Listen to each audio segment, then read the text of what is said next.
ओम शांति। मीठे बच्चे, ये नाजुकपना छोड़ो। जो नाजुक बन जाते ना, हमसे नहीं होता है। दर्द हो रहा है, बैठ नहीं पा रहे, रीढ़ की हड्डी में दर्द होने लग गया है। ये नाजुकपना छोड़ो। यह भी देह अभिमान है।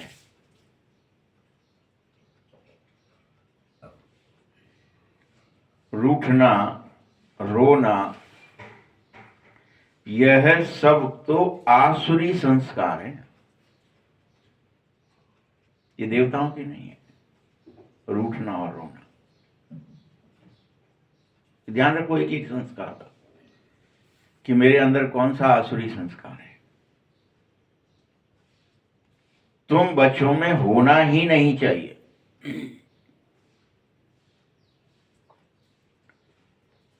और सुख दुख, मान अपमान सब सहन करना है। ये नहीं कि नहीं मेरे से नहीं होता है, बड़ा ही दुख है, बड़ा अपमान हो गया। ये मान अपमान सुख दुख सब कुछ सहन करना, ये नाजुकपना ही है। मैं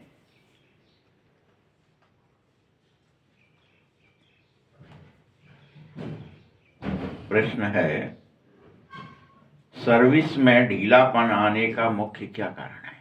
सेवा में जो ढीलापन आ जाता है, सेवा नहीं हो रही है मेरे चलन से, मेरे चेहरे से, मेरे संस्कार से, बोल से, दृष्टि से, क्या कारण है? उत्तर है, जब देह अभिमान होता है ना, तो देह अभिमान के कारण हमारे अंदर एक प्रवृत्ति पैदा होती है जो एक दूसरे की खामियां देखना शुरू कर देते हैं। हम गुण नहीं देख पाते।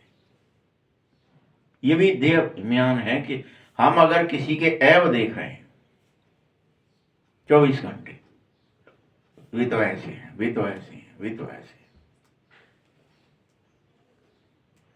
देखिए क्या क्या बोला आज, रूठना, रोना, नाजुकपना, इस तरह से। फिर और कौन सी दो खामी? एक दूसरे की खामी देखना, कमी, कमजोरियां, वही दिखाई दें, कोई गुण दिखाई ना दे किसी में भी, बच्चे में, बीवी में, भाई में, बहन में, पड़ोसी में, रिश्तेदार में। क्या ही दिखाई दे रहा है? खामियां, कमियां, गलतियां। तो यह देह अभिमान के कारण होता है। इससे सेवा में ढीलापन आ जाता है, फिर नहीं सेवा कर सकते।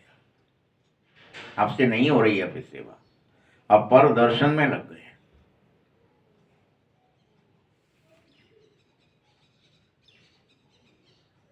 फिर धीरे धीरे आपस में अनबन होने लगती है। सेवा ढीली हुई, अनबन होना शुरू हुई, क्योंकि अवगुण देख रहे हैं। और अवगुण अनबनी होने से देहाभिमान फिर आ जाता है।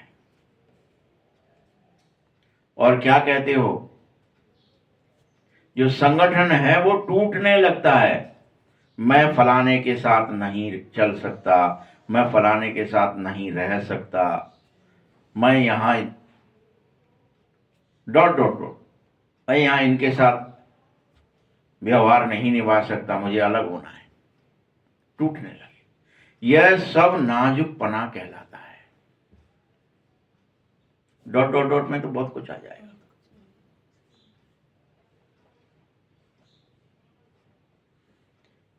यह सब मुख से बोल निकलना, माना कांटे बन गए तुम।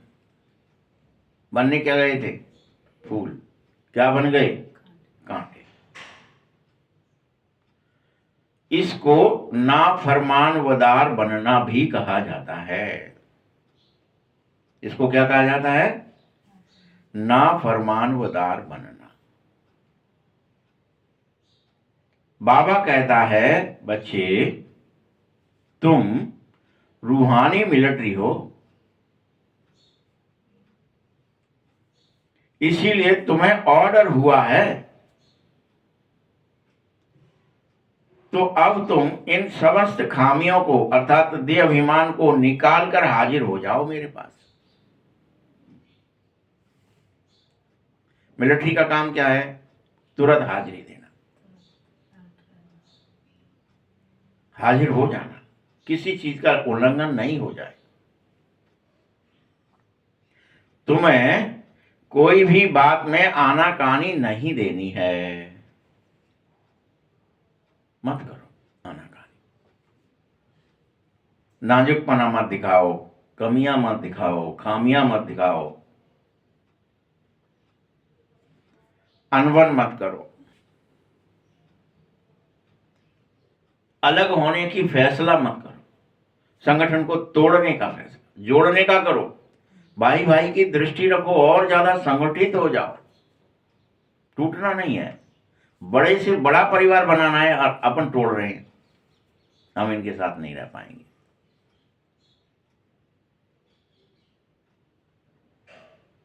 ओम शांति। रूहानी बाप बैठ रूहानी बच्चों को बार बार समझाते हैं, बच्चे पहले पहले तुम्हें एक शिक्षा मिलती है कि अपने को आत्मा निश्चय करो। ये इसीलिए मिलती है कि बाकी सब आसुरी संस्कार तुम्हारे तभी मिटेंगे जब तुम देही अभिमानी बन जाओगे, अर्थात आत्मा निश्चय कर लोगे।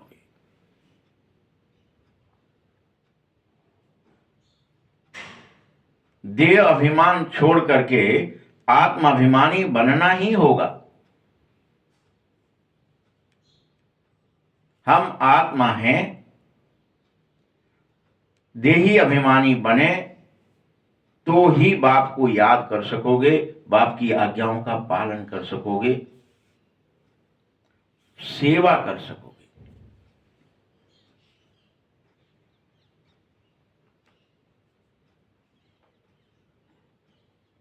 वह है अज्ञान काल जब तुम देह भान में रहे, लेकिन अब तो ज्ञान काल है। अब तुम्हें आत्मा निश्चय करना ही होगा।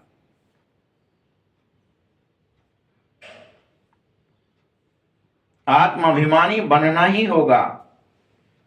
ज्ञान एक ही बात सिखाता है कि सबकी सदगति हो जाए, किसी के अपना देखे, सबका भला हो जाए, सबको सही रास्ता, सदगति, सही रास्ता मिल जाए, ईश्वरीय मार्ग पर सब चल सके।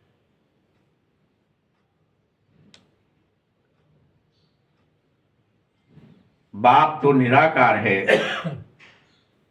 उसका कोई मनुष्य आकार नहीं है बच्चों।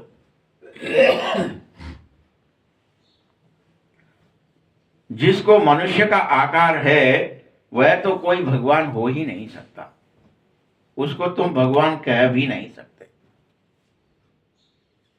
भगवान निराकार है।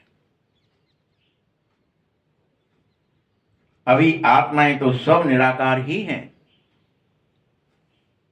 तुम सब भी अपने आत्मा के निराकार स्वरूप को भूले हुए हो। देह अभिमान के कारण तुम अपने आत्म स्वरूप को पूरी तरह से भूल चुके हो, विस्मृत है। अब तुमको वापस घर चलना है तो अपने आत्म स्वरूप में वापस आ जाओ। देह स्वरूप को भूलो, स्वयं को आत्मा समझो और आत्मा समझकर ही मुझ बाप को याद करो, तो उसी से तत्क्षण जन्म जन्मांतर के पाप भस्म होने लगेंगे। अनेकों जन्म के पाप, कोटि जन्म अगर नासे तब ही।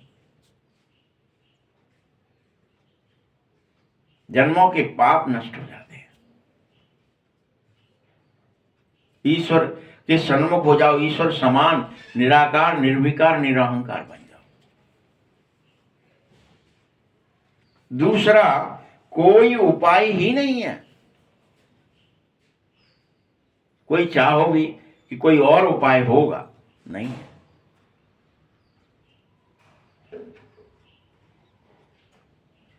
आत्मा ही पतित और आत्मा ही पावन बनती है। बाप ने समझाया है, बच्चे तुम सब सतयुग और त्रेता में परम पावन आत्माएं थे, लेकिन तुम सतयुग त्रेता की स्थिति भी भूल गए हो। भगवान तुम्हें बार बार याद दिला रहे हैं, तुम थे पावन।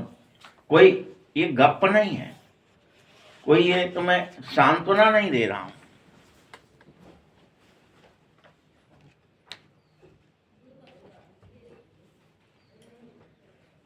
पतित आत्मा फिर रावण राज्य में बन जाती है।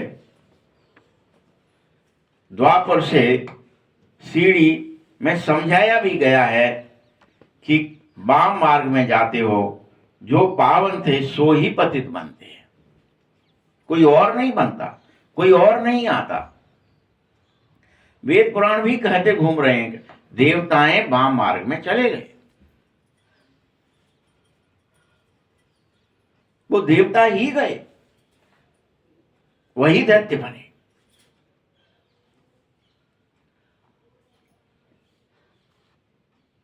तुम सब 5000 वर्ष पहले शांति धाम में पवित्र रूप में थे, इसीलिए उसको निर्वाण धाम भी कहा जाता है, शांति धाम भी कहा जाता है।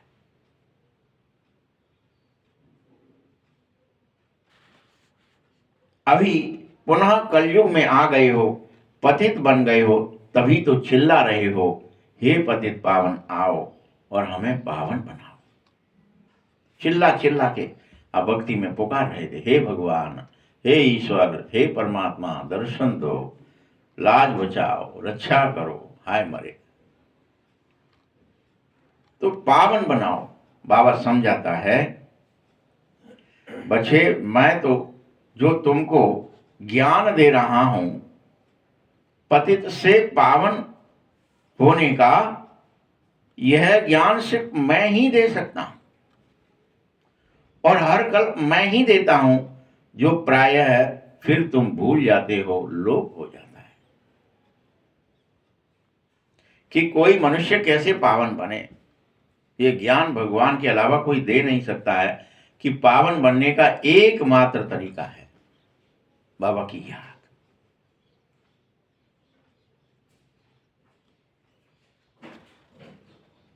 तुम सब बच्चों को मुझ बाप को ही आकर सुनाना पड़ता है। बच्चे आओ, तुम अपने को आत्मा निश्चय करो, देह अभिमान छोड़ो, देही अभिमानी बनो, तो तुम अवश्य पवित्र बन जाएंगे।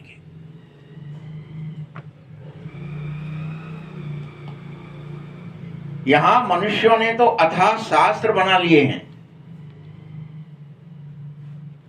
याद रखना, जैसे ही तुम पतित से पावन बन जाते हो, तो तुम्हारी आत्मा क्या हो जाती है? बाप समान बन जाती है, सर्वगुण संपन्न, 16 कला संपूर्ण बन जाती है, और सतयुग में जाने योग्य सतयुगी बन जाती है, 7 अवगुण प्रकट हो जाते हैं। इसीलिए सतयुग में कोई शास्त्र नहीं होते हैं,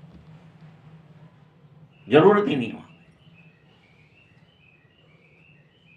आप बन जाएंगे, फिर नहीं चाहिए आपको कुछ पढ़ना लिखना। आप तो व्यवहार में आ गए, आप तो कर्म में आ गए। वहां तो रिंचक मात्र भी भक्ति नहीं हो सकती, अंधविश्वास या अंधश्रद्धा नहीं होती। वहां हमेशा आपको आत्म स्मृति ही रहती है। अपने को तुम आत्मा भूल ही नहीं सकते, यहां याद नहीं कर सकते, वहां भूल नहीं सकते। जैसे यहां आप देह को नहीं भूल पा रहे हो, आत्मा स्मृति नहीं आ रही है, वैसे वहां देह स्मृति आएगी ही नहीं।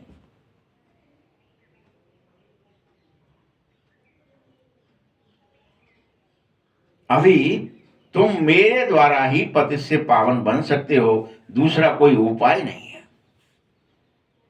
इसीलिए तुम्हें मुझे याद करना ही होगा, अपने को आत्मा समझ करके, और पावन दुनिया जरूर बनानी होगी।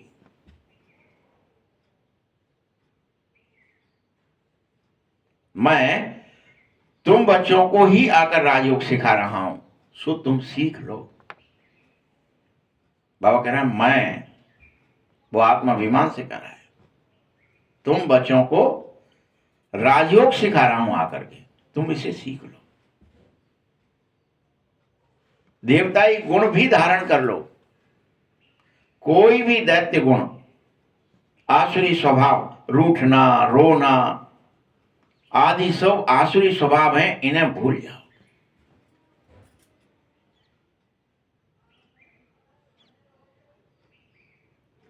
सुख दुख, मान अपमान सब बच्चों को सहन करना चाहिए, कोई नाजुकपना मत रखो।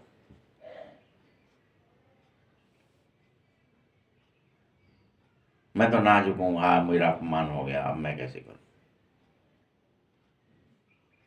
मुझे उन्होंने दुख ऐसी बात कह दी, मुझे चुभ गई। ये नाजुकपना छोड़ दो। कोई कहते मैं तो फलान स्थान पर रह ही नहीं सकता हूं, रह ही नहीं सकती हूं, बाबा कहना है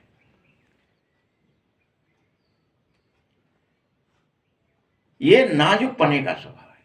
नाजुक होते तो वो भागते, मैं नहीं रह सकता यहां, मेरे से नहीं बन रही किसी से।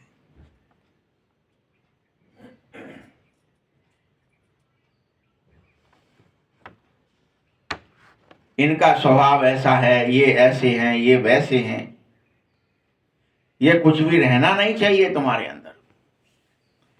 तुम्हें अब किसी के अंदर भी अवगुण नहीं दिखाई दे।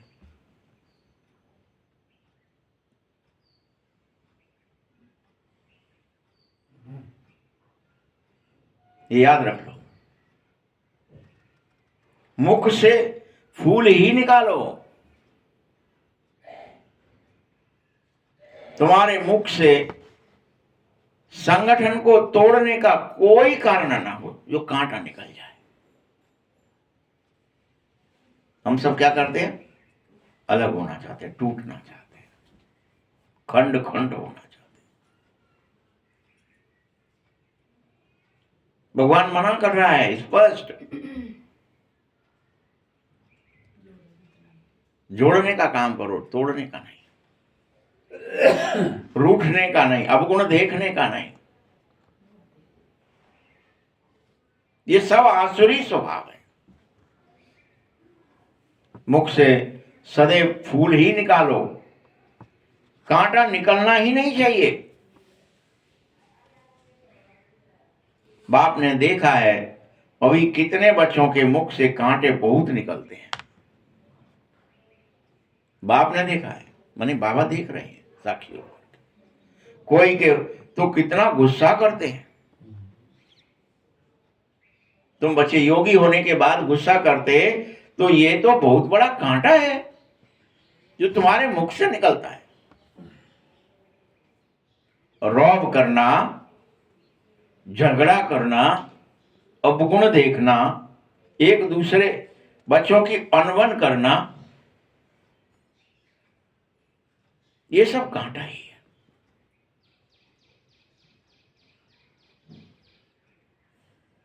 याद रखो, देह भान के कारण एक दूसरे की खामियां अपने आप दिखाई देने लगती हैं खुद ब खुद, आप देखना नहीं चाहते तब भी।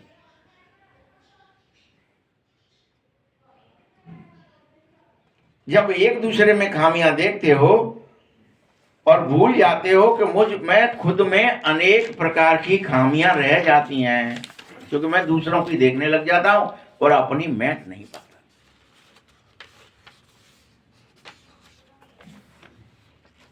इसीलिए तुम्हारी सेवा ढीली हो जाती है, तुम सेवाधारी नहीं बन पाते, सेवा भी नहीं कर। तुम्हारा चेहरा, चाल चलन, बोल, दृष्टि, वृत्ति, स्मृति सेवा नहीं करती है, ढीली हो जाती है। बाबा समझाता है, क्या समझाता है कि यह भी ड्रामा अनुसार होना ही है, नहीं तो सब नारायण बन जाए।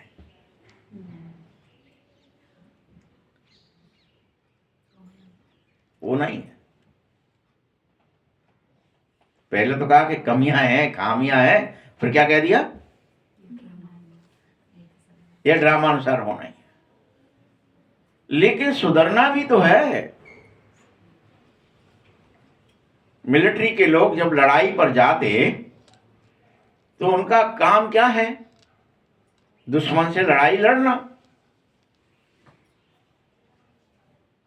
जहां कहीं भी कोई आफत आती, कोई फ्लड आ जाए, कोई हंगामा हो जाए, तो किसको बुलाते? मिलिट्री को ही बुलाते। फिर मिलिट्री क्या करती है? मिलिट्री के लोग मजदूरों आदि का काम भी करने लग पड़ते हैं बेचारे।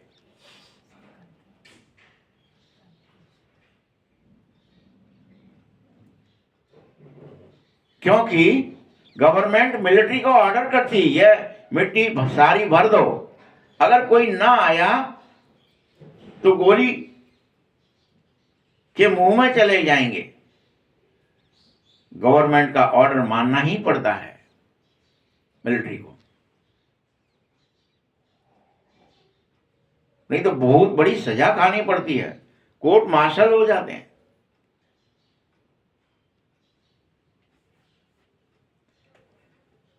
बाबा कहता है ऐसे ही तुम सब रूहानी मिलिट्री हो। तुम ये नहीं सोचो हमारे को ठेका लिया है क्या हमने, हम ही क्यों करें सब कुछ, मजदूरी का भी काम करें, बाढ़ आ गई तो हम ही आ जाएं, मतलब कोई आफत आई तो हम, यानी इस तरह से तुम्हारे अंदर कि कोई को अंदर कुछ भी अवगुण है। मिलिट्री ये सोचती क्या, इस गांव वालों ने कुछ पाप किए होंगे इसीलिए ये मर रहे हैं, इनको मरने दो। बाढ़ आ गई है तो इनको क्यों ही बचाएं, बहने दो। कोई कुछ कहीं फंस गए हैं, तूफान आ गया है, लगा दो पहले से। वो नहीं सोचती है, किसी के अवगुण नहीं देखती है, सेवा करती है। वैसे तुम सब भी रूहानी मिलिट्री बन करके बाप के दिल पर चढ़ जाओ। दिल पर वही चढ़ेंगे जो सेवा करेंगे। मिलिट्री होना, तुम्हें कुछ नहीं देखना है किसी का, तुम्हें तो बदलना है उस परिस्थिति को जो उनके सामने है।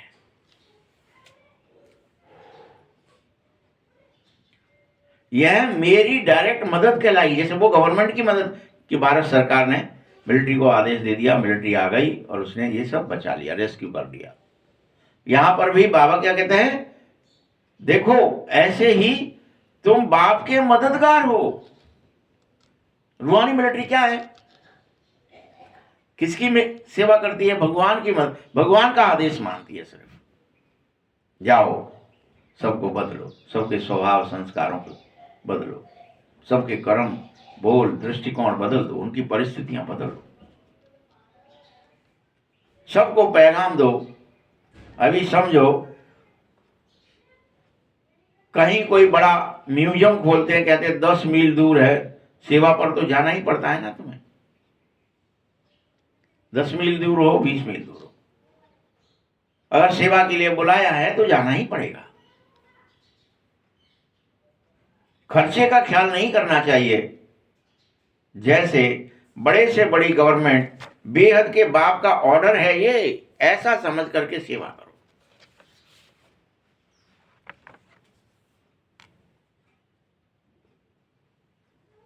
जिसका राइट हैंड धर्मराज है, उसकी श्रीमत पर चलने से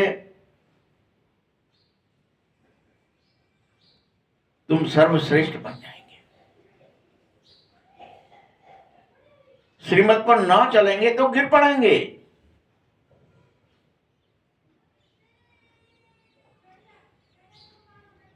श्रीमत कहती है तुम सब बच्चे अपनी आंखों को सबसे पहले सिविल बनाओ। ये जो अभी आंखों में क्या हो जाता है, अवगुण देखने की ताकत आ जाती है, बड़ी गड़बड़ है। ऊंच नीच, हानि लाभ, सुख दुख, तेरा मेरा, जाति धर्म भाषा क्षेत्र सब देख करके अभी जो व्यवहार कर रहे हो, ये क्रिमिनल पना है, ये सिविल पना नहीं है। तुम रूहानी मिलिट्री, तुमको कुछ देखना ही नहीं है। जातीय, धर्म, स्वभाव, कर्म कुछ नहीं देखना है।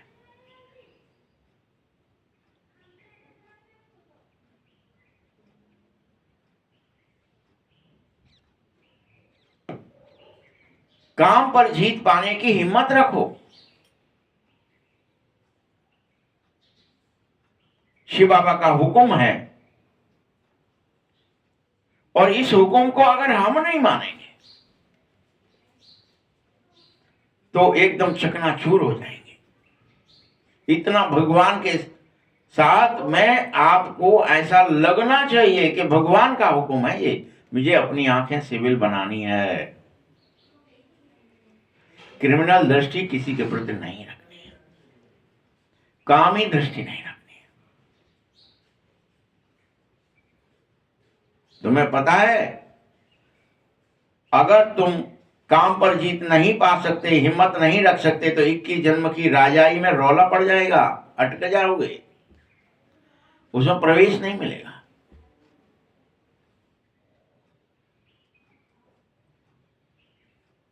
तुम बच्चे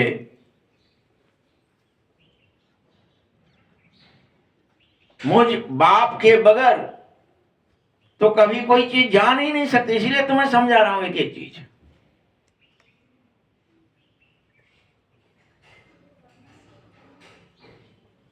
याद रखना, यह भी बाप का विश्वास है और यह सत्य है भगवान के स्वरूप में कि कलप पहले वाले आहिस्ते आहिस्ते अपने स्वरूप में स्थित होने लगेंगे, निकलने लगेंगे। बाकी सब प्रयास करेंगे, कोई प्रयास हो नहीं पाएगा, कोई अलबेला हो जाएगा, कोई अपने अवगुण नहीं निकाल पाएगा, रिजेक्ट होता चला जाएगा। लेकिन जो कलप पहले वाले हैं, जिन्होंने नर से नारायण हर कलप बने हैं, वो आहिस्ते आहिस्ते निकलेंगे। ये बिल्कुल नई नई बातें हैं, तुम इन्हें समझ, कोई रूठना, कोई परिस्थिति में फंसना, संगठन को बिगाड़ना,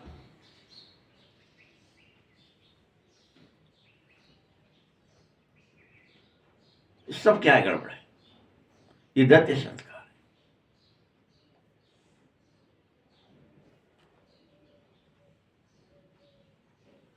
तुम मेरे बगैर नहीं जान पाओगे, इसीलिए फिर कहता हूं, ये गीता का युग चल रहा है, परंतु शास्त्रों में संगम युग का तो वर्णन ही नहीं है। किसी को पता ही नहीं है कि एक युग होता है जहां भगवान आते हैं, पढ़ाते हैं, शिक्षा देते हैं। सबके सामने वो युग होता है, लेकिन किसी को दिखाई नहीं देता कि संगम चल रहा है।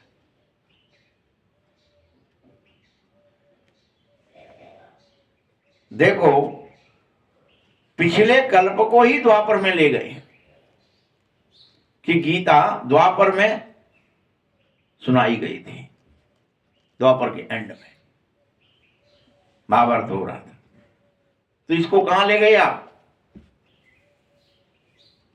कल्प की जगह युग में ले गए। एक युग पहले गीता सुनाई गई, उससे एक युग पहले राम रावण युद्ध हुआ, उससे एक युग पहले ऋणाक्ष हिरण्याकश्यपु आदि मारे गए। तो युग युग में ले, ये नहीं कह रहे हम बार बार कि परिस्थिति हर कल्प आएगी, परिस्थिति को हर कल्प जीतने की कहानी बनाई गई है और परिस्थितियां जीतनी पड़ेगी। राम रावण कोई अलग कल्प के अंत की बात है, कंस और कृष्ण कल्प के अंत की बात है, न कि द्वापर के अंत की।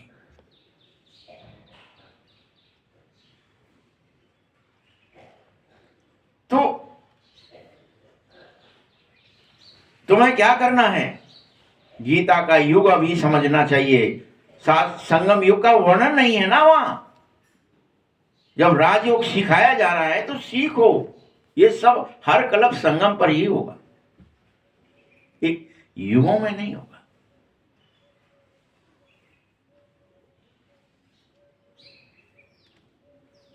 परंतु यह बात किसी की बुद्धि में बैठती नहीं है। अभी तुम्हें पूरी तरह ज्ञान का नशा चढ़ जाए, मनुष्यों को भक्ति मार्ग का जैसे नशा था, कहते हैं ना भगवान भी आ जाए तो भी हम भक्ति नहीं छोड़ेंगे, इतना नशा था तुम्हें। अरे बच्चों, ये जो बाप ने तुम्हें उत्थान और पतन की सीढ़ी बताई है, उसको तुम अपने आंखें खुल नहीं रही क्या? मनुष्यों की आंखें खुल जानी चाहिए सीढ़ी से। अच्छा, ऐसे जन्म लेते हैं, ऐसे सीढ़ी चलती है, और ये सब 5000 वर्ष में हो जाता है। आंखें खुल जानी चाहिए, तो युगों युगों वाली बात खत्म हो जाएगी। आंखें क्यों नहीं खुल रही हैं? क्योंकि माया के नशे में एकदम चकनाचूर हो गए।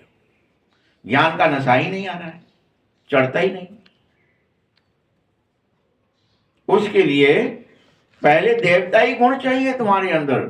बाबा का कोई भी ऑर्डर हो, उसमें आनाकानी नहीं करनी चाहिए। तो क्या क्या ऑर्डर हुए आज की मुरली में? आपको सबको पता है कि कोई दैत्य गुण, कोई अवगुण हमारे अंदर न रहे। अभी तुम क्या करते हो पता है? भगवान का ऑर्डर है और कहते हो मैं यह नहीं कर सकती हूं, कर सकता हूं, मुझसे नहीं होगा, संगठन मुझसे नहीं होगा, वो व्यक्ति तो खराब है, मैं तो उसके साथ रह ही नहीं सकता। वो तो जैसे सन्यासी छोड़ते घर बार, ऐसे हम सब क्या करना चाहते हैं? सब क्या करना चाहते हैं? हम सुधरना नहीं चाहते, हम छोड़ करके भागना चाहते हैं।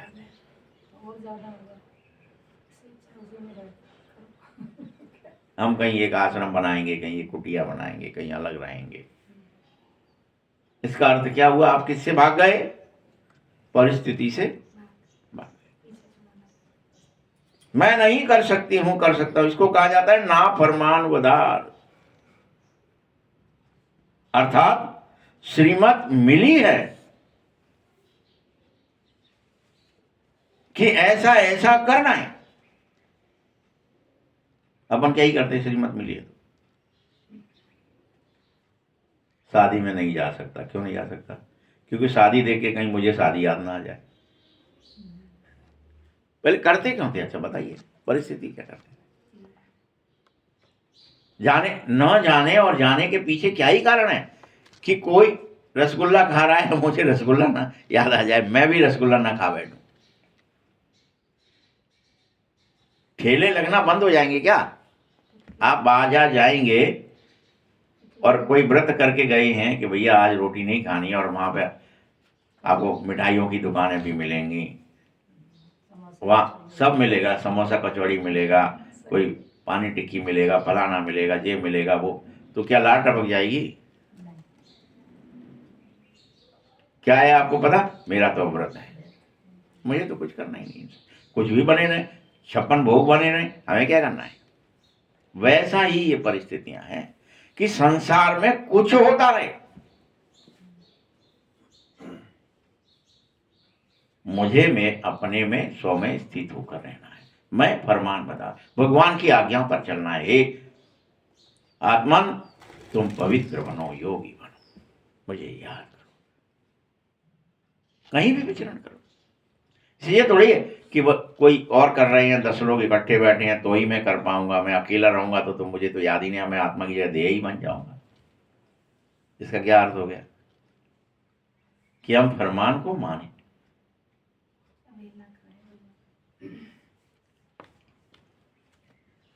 श्रीमत मिली है, ऐसा करो ऐसा करो, तो जो समझना चाहिए और उसी श्रेष्ठ मत पर, शिव बाबा की श्रेष्ठ मत पर चलना भी चाहिए।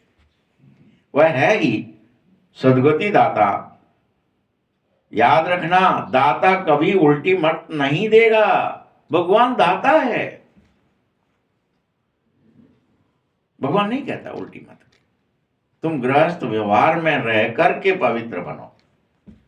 मत क्या दी गई?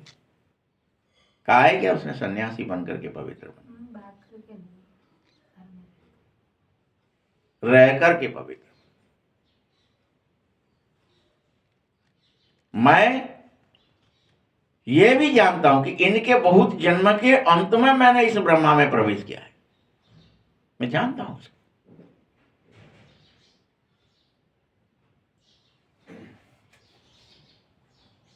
इससे भी देखो लक्ष्मी ऊंची चली जाती है, गायन भी है, फीमेल को आगे रखा जाता है, पहले लक्ष्मी फिर नारायण।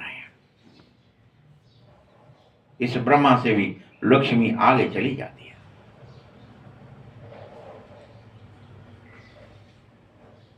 यथा राजा रानी तथा प्रजा, जैसा लक्ष्मी नारायण होते हैं वैसे संसार के सब लोग होते हैं।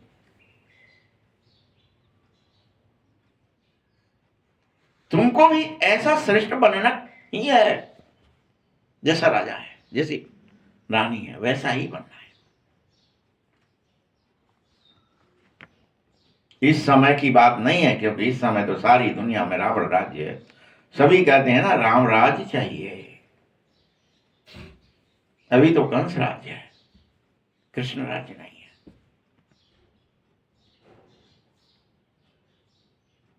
नाम है अलग, राम राज्य है ही नहीं, रावण राज्य है।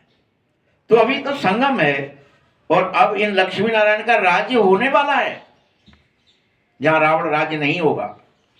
फिर भला चेंज कैसे होती है, यह तो कोई जानता ही नहीं कि अच्छा रावण का राज्य है तो फिर ये राज्य बदल जाएगा क्या, राम राज्य हो जाएगा क्या, ये परिस्थितियां बदल जाएंगी क्या। ये वैमनस्य, ईर्षा, घृणा, द्वेष, राग, झंझट, झगड़े, मर्डर, सब जगह हिंसा सब हो रहा है, ये क्या मिट जाएगा क्या। हाँ मिट जाएगा, पूरी तरह मिट जाएगा। हाँ पूरी तरह मिट जाएगा। कोई के अंदर अब गुण नहीं रहेगा। हाँ कोई के अंदर अब गुण नहीं रहेगा। कोई में ईर्षा नहीं रहेगी, कोई में द्वेष, कोई में राग, कोई में हिंसा, कुछ नहीं रहेगा। कोई में काम क्रोध लोभ नहीं रहेगा।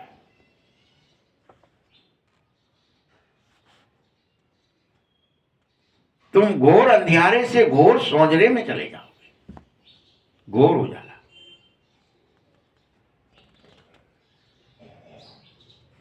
अभी तो कलयुग छोटा बच्चा समझ करके रेगड़ी पहन रहा है, ऐसा सोच बैठे हो, इसलिए तुम स्वयं को बदलने की प्रतिज्ञा ही नहीं कर रहे। क्या ही समझ बैठे हम, कौन बदला है जो हम बदल जाए। सब ऐसे ही चल रहा है, सबके साथ यही हो रहा है, हमें क्या ही करना है, हम क्यों ही बदल जाए।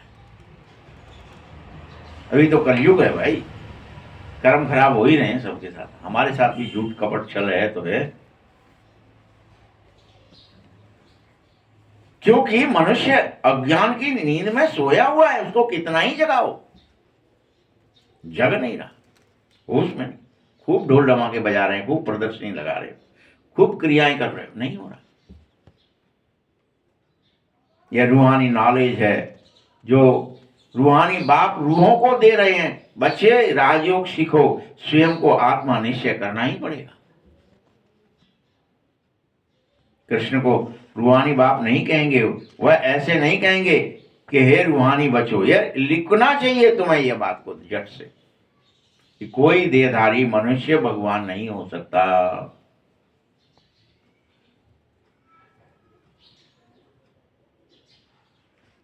रूहानी नॉलेज बाप स्पिरिचुअल नॉलेज देते हैं, रूहानी बच्चों को देते हैं और समझाते हैं। दुनिया में सभी मनुष्य इस समय देह अभिमान में हैं, इसलिए समझ में नहीं आ रहा है, आत्माभिमानी पर।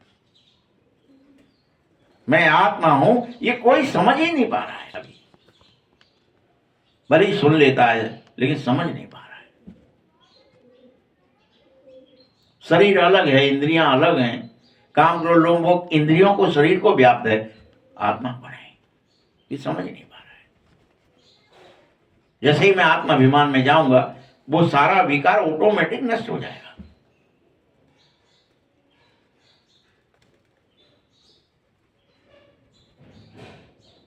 बाप कहते किसी की आत्मा लीन नहीं होती है, ये दिमाग से निकाल दो कि आत्मा तो आत्मा परमात्मा में लीन हो जाएगी, वह विलीन हो जाएगी। नहीं, तुम अलग हो, तुम्हारी आइडेंटिटी अलग है और अमिट है, अखंड है, अमर है, अविनाशी है। तुम कभी भगवान में घुस नहीं सकते वापस, वो अलग है, तुम अलग। अभी तुम बच्चों को समझाया जा रहा है, बच्चे जो भी पूजा आदि करते हो, दशहरा दीपावली मनाते हो, ये सब ब्लाइंड फेथ है। जिसको गुड्डी गुड्डियों की पूजा कहा सकता है बस, या पत्थर पूजा कहा सकते हैं, कहा जाता है। तुम धीरे धीरे पारस बुद्धि बनते जाओगे तो पत्थर की पूजा ऑटोमेटिक तुमसे छूट जाएगी, होगी ही नहीं। तुम चाहेंगे तो भी कर न सकेंगे। अभी तो तुम पत्थर के फोटो बनाकर उनके चित्रों के आगे जाकर माथा टेक रहे हो, मना करने पर भी टेक रहे हो, क्योंकि आपकी बुद्धि में है। कुछ भी समझ में नहीं आ रहा कि ज्ञान क्या है, वैराग्य क्या है, भक्ति क्या है, कुछ भी समझ में नहीं आ रहा। ज्ञान भक्ति वैराग्य में से इस समय वैरागी का समय है। सारी दुनिया से वैराग्य लेना है। ज्ञान भी आधा कल्प चला तो आधा कल्प भक्ति भी चली।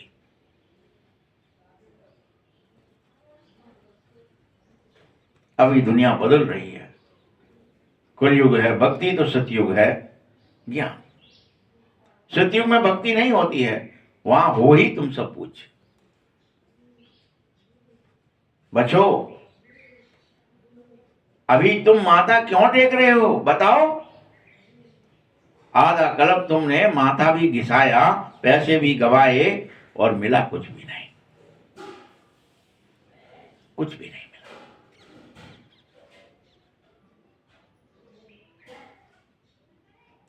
क्यों ऐसा किया? क्योंकि माया ने एकदम तुम्हारा मूड ही काट लिया था, मूड दिया था। समझ में नहीं आ रहा था बुद्धि में क्या करना है क्या नहीं करना, क्यों करना है, कैसे करना है, किस लिए करना है, सब करना है इसलिए करना है। मूड देती है, माथा मोड़ देती है, तुम्हें कंगाल बनाने के प्रक्रिया में घुस जाते हो तुम। जितना ही धन दौलत है सब मंदिरों में, मूर्तियों में, सोने की मूर्तियां बना देते, ठोस, और उनमें धन लगा लेते।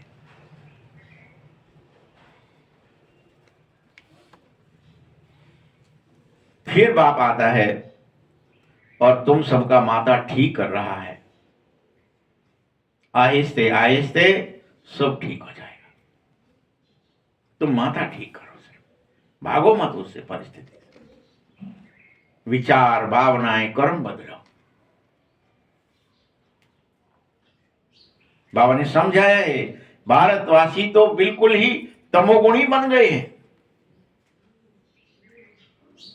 और धर्म वाले फिर भी पीछे आए थे। तो थोड़ा बहुत सुख है तो दुख भी थोड़ा बहुत मिलता है उन्हें, लेकिन भारतवासियों को तो अथाह सुख होता है तो अथाह दुख भी होता है, थोड़ा नहीं होता था।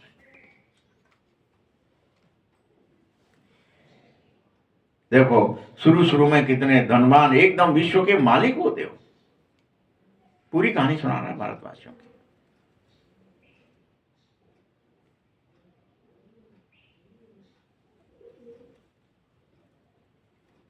और धर्म वाले पहले थोड़े ही धनवान हो जाते हैं, पीछे धीरे धीरे लूट लाट करके थोड़ा धनवान बनते हैं, तुम्हारा ही लूट लेते हैं और खुद को धनी साबित करते हैं। हम धनी हैं, तुम निर्धन हो, हम तुम्हें दान देंगे।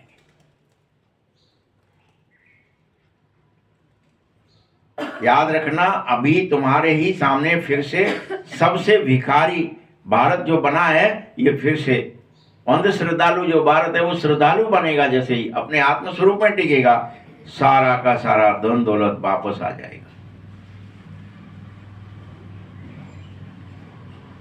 कई मुरलियों बाबा पहले कहता था कि ये सब लोग तुम्हें धन वापस देने के लिए यहाँ पर फैक्ट्रियां डालेंगे, कुछ भी करेंगे, वो सब तुम्हारा धन तुम्हें लौटा के ही जाएंगे एंड तक।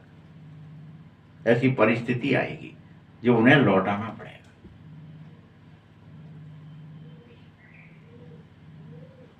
तो अंध श्रद्धालु भी भारत बना था और श्रद्धावान भी फिर भारत बनता है। यह भी ड्रामा बना हुआ है। मैंने जिन बच्चों को जिस जगह को हेवन बनाया वही हेल बन गया है। बाबा ने बनाया, बाबा कह रहा मैंने बनाया, वही हेल बन गया, वही नरक बन गया है। मैं तो स्वर्ग बना के गया था। सारे मनुष्य बंदर बुद्धि हो गए हैं, मनुष्य बुद्धि भी नहीं रही।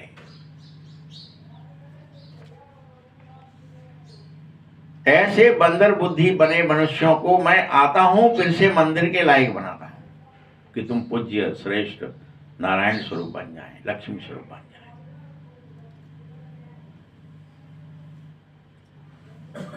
अभी सब में बहुत कड़े और बड़े बड़े विकार हैं। देखो क्रोध कितना रहता है तुम में, बड़े बड़े विकार। जब तक तुम निरंतर मुझे याद नहीं करोगे ये क्रोध मरेगा नहीं, डसेगा तुम्हें, तुम्हारा ही नुकसान कराएगा।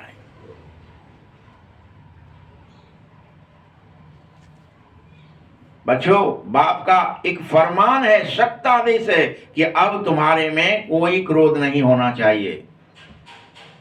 ये आदेश है बाबा का,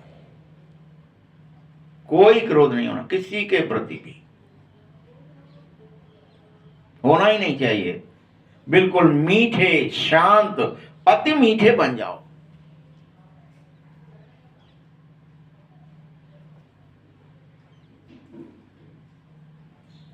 यह भी जानते हो करोड़ों में से कोई तुम्हें निकाला गया है, तुम्हें छांटा गया है। करोड़ों में से भी कोई।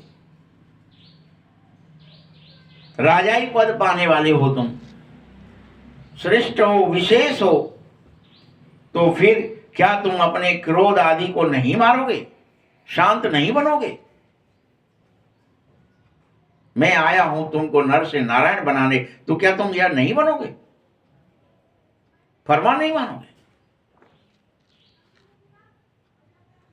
उन तुम में भी 8 रतन मुख्य गाए जाएंगे जो बिल्कुल काम क्रोध आदि सब विकारों को पूरी तरह जीत लेंगे, 100%।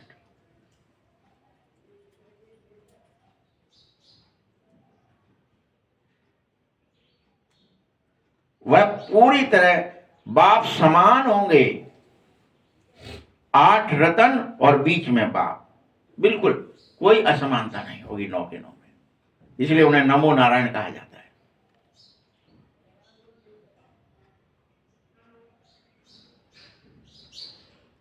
8 तो पूरी तरह पास विद ऑनर्स होते हैं, 100 में से 100 नंबर लाने वाले। लेकिन सो भी नंबरवार पुरुषार्थ अनुसार ही होंगे, पुरुषार्थ उन्हें करना ही पड़ेगा। विकार उनमें भी वो सब होंगे, क्रोध भी होगा, काम भी होगा, लोभ भी होगा, मोह भी होगा, ओंकार भी, लेकिन वो मैट लेंगे। ये नहीं कि होगा नहीं, होगा। परीक्षा तो सबके पास हो, विकार भी सबके पास होते हैं, परंतु उन्हें स्मृतियों में दृढ़ता आ जाएगी। भगवान का आदेश है, बाबा का आदेश है, बाबा का आदेश है, मुझे बैठना है, बाबा का आदेश है, मुझे मानना है। उस आदेश पर उन्हें पूर्ण विश्वास होगा, भगवान ने कहा है तो जरूर मुझे करना ही है। वो भागेगा नहीं परिस्थिति से, सामना करेगा, परिस्थिति को मैट के रख देगा।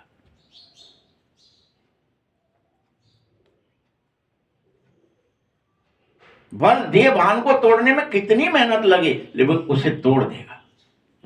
पूर्ण रूप से देह अभिमान को तोड़कर आत्माभिमानी बन जाएगा। यानी कंस को मार दिया, कृष्ण बन गया। देहभान को तोड़ना है। ये रावण, ये देहभान ही रावण है, कोई अलग से कोई रावण नहीं बैठा है तुम्हारे अंदर। ये भान टूट जाए, भान मर जाए तो रावण मर गया और राम पैदा हो गया।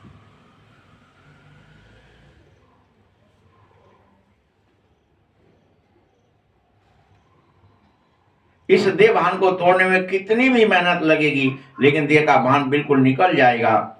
कोई कोई पक्के ब्रह्म ज्ञानी जो होते हैं उन्हों का भी ऐसा ही होता है, बैठे बैठे देह का त्याग कर देते हैं। वैसे ही तुम बच्चे भी बैठे बैठे शरीर छोड़ दोगे और वायुमंडल एकदम शांत हो जाएगा। डिटैच होना सीख जाओ।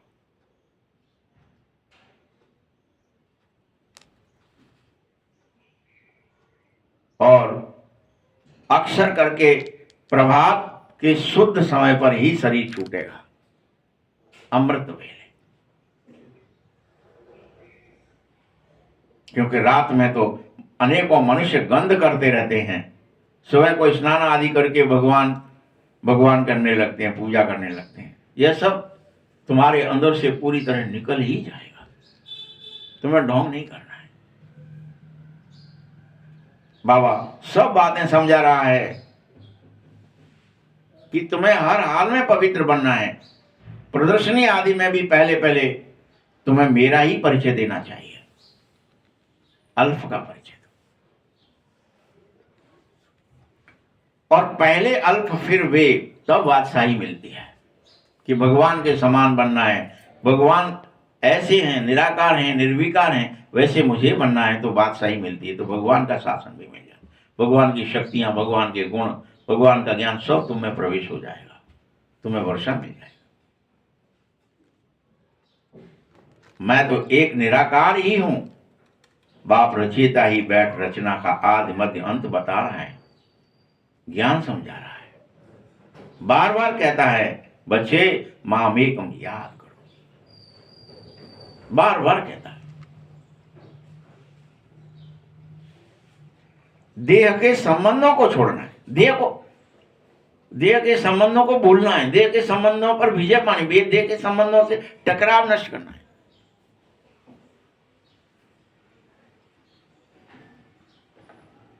अपने को आत्मा समझ मावेकम याद करना है।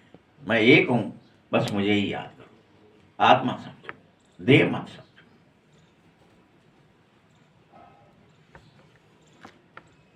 बाप का परिचय तुम देंगे, फिर किसी को हिम्मत नहीं रहेगी कि कोई प्रश्न कर सके। कोई हिम्मत न रहेगी। सब बड़े उसे सावधानी से, धैर्य से, बड़े कंसंट्रेशन से सुनेंगे। अच्छा क्या कह रहे हैं, सुन लो। कोई बड़ी अलग बात कह रहे हैं, कोई अजीब बात कह रहे हैं, कोई अनुभव से कह रहे हैं। किसी की पढ़ी लिखी नहीं कहोगे, अपने अनुभव की बातें कहोगे।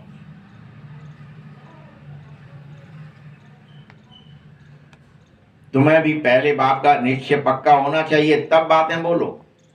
यूं ही नहीं बोलने लग रहे हैं हम तो जा रहे हैं भाषण करने, हम तो जा रहे हैं फलाना करने।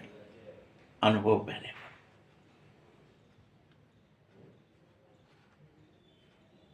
84 जन्म ऐसे लिए जाते हैं, चक्र को समझ लिया तुमने, बाबा को समझ लिया तुमने।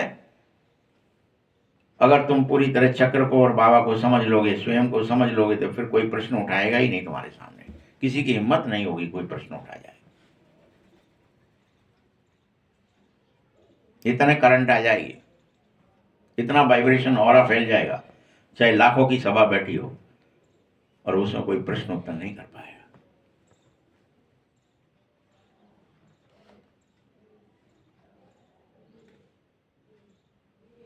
अगर तुम बाप का परिचय दे बगैर बाकी कोई भी टिक टिक करते हो, तो इसमें तुम अपना भी टाइम वेस्ट करते हो, दूसरों का भी। चलो भाषण करें, कुछ भी बक रहे हैं, कुछ भी बक रहे हैं, ये सब टाइम वेस्ट है।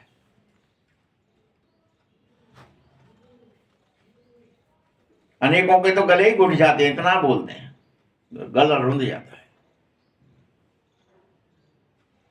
पहली बात अल्प की उठाओ, टिक टिक करने की से ज्यादा समझ में थोड़ी आ जाएगा किसी को। ये उदाहरण, वो उदाहरण, इधर का उधर का भटकावा। बिल्कुल सिंपल रीति, धीरे से बैठ समझाना चाहिए। तुम स्वयं आत्माभिमानी होकर बैठेंगे तो जो आत्माभिमानी होगा दूसरा वह अच्छी तरह से झट समझ जाएगा। तुम बैठो पहले, फिर अनेक तुम्हें देख करके आत्माभिमान में बैठने लगे।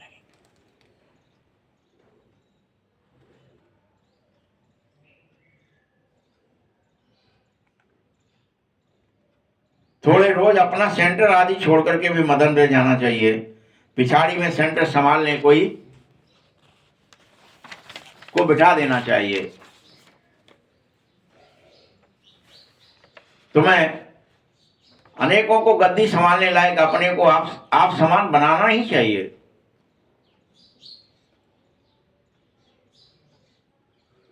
तो बाप समझेंगे। अगर तुमने अपने को अपने समान आप समान लायक नहीं बनाया तो बाप समझेगा ये कोई काम का नहीं है। कहते नहीं कोई और है ही नहीं, हम ही अकेले, हम ही चला पाएंगे सेंटर, हम ही चला पाएंगे फलाना, हमारे बगैर तो बंद ही हो जाएगा। इसका अर्थ है तुम कोई काम के ही नहीं हो। कुछ भी कर लो, कितना ही इकट्ठा कर लो, सेवा कर ही नहीं सकते हो। अनेक बच्चे हैं जो बाबा को लिखते, बाबा सेवा छोड़ कैसे जाए। अरे बाबा हुक्म कर रहा है, जाओ।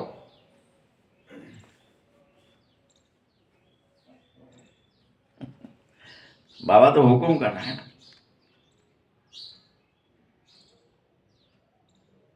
बस सेंटर से ही अटक गए, चिपक गए कि फला जगह जाना है और सेवा करनी है तो करो। तुम्हें बाबा से, बाबा के हुक्म से डरना चाहिए। बाबा का हुक्म है, झट भागना चाहिए।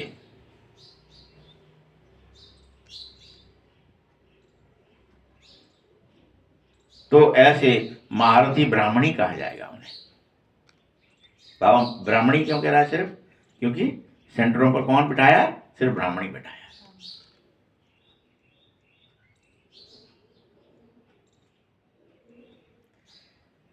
ऐसे बच्चे ही जो झट बाबा की आज्ञा का पालन करते हैं, गद्दी को भी छोड़ देते हैं, वही सिर्फ महारथी है। बाकी तो घुड़सवार या प्यादे कहलाओगे, महारथी नहीं।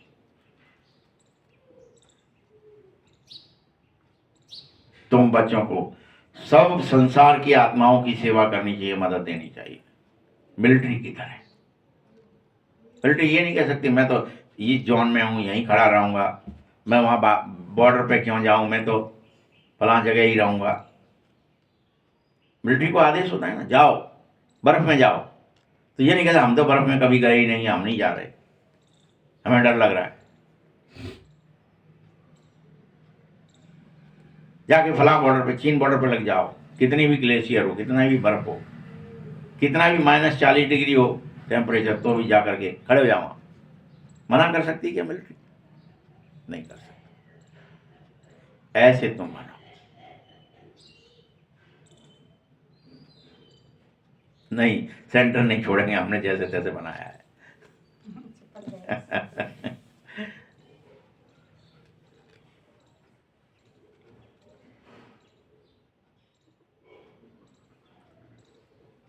देखो बच्चे,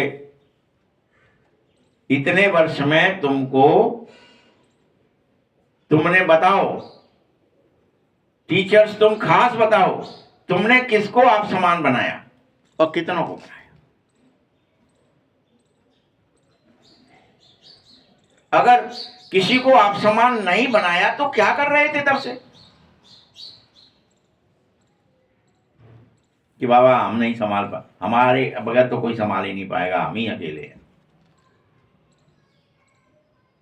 क्या कर रहे थे?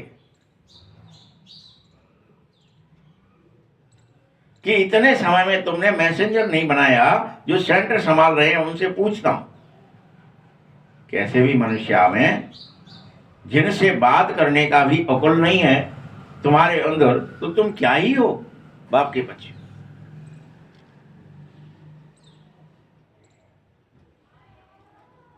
कि बस इतना ही है कि मुरली जरूर रोज पढ़नी है अथवा सुनानी है, बस।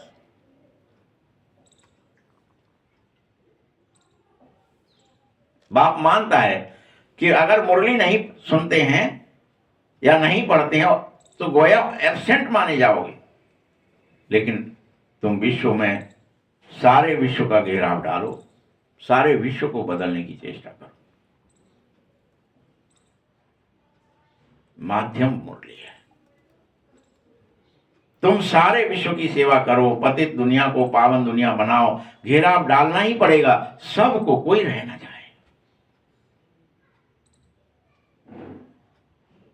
सभी को मुक्ति, जीवन मुक्ति धाम का रास्ता बताना ही होगा, सबको दुखों से छुड़ाना ही होगा। ये तुम्हारा काम है, मिलिट्री का काम है। अच्छा, मीठे मीठे सकीले बच्चों प्रति माँ पिता बाप दादा का याद प्यार और गुड मॉर्निंग। रूहानी बाप की, रूहानी बच्चों को नमस्ते। रूहानी बच्चों की भी बाप दादा को बहुत बहुत याद प्यार और नमस्ते। धारणा के लिए मुख्य सार है, बहुत मीठे शांत अति मीठे स्वभाव का बन जाओ। कभी भी क्रोध नहीं करना है, कभी भी, किसी भी परिस्थिति में। किसी के अपगुण नहीं देखने, अपनी आंखों को बहुत बहुत सिविल बना लो।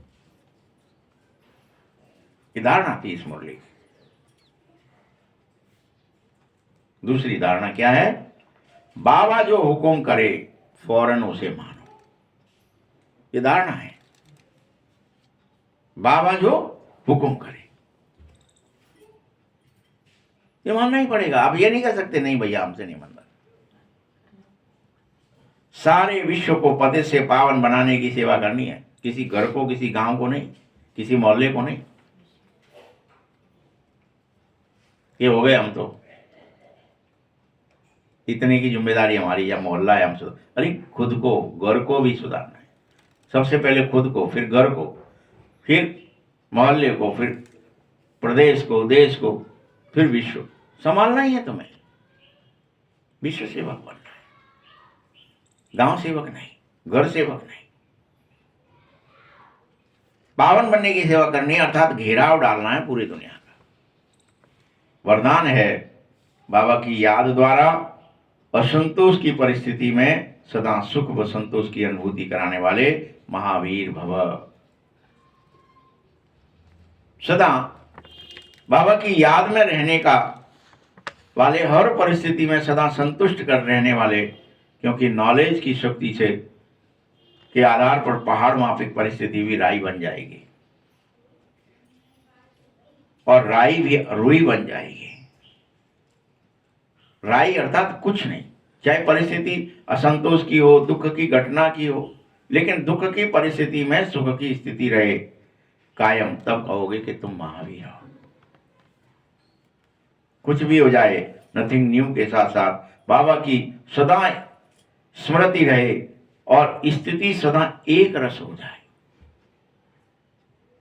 ईश्वर के रस में, फिर दुख अशांति की लहरें आ न सकेंगी।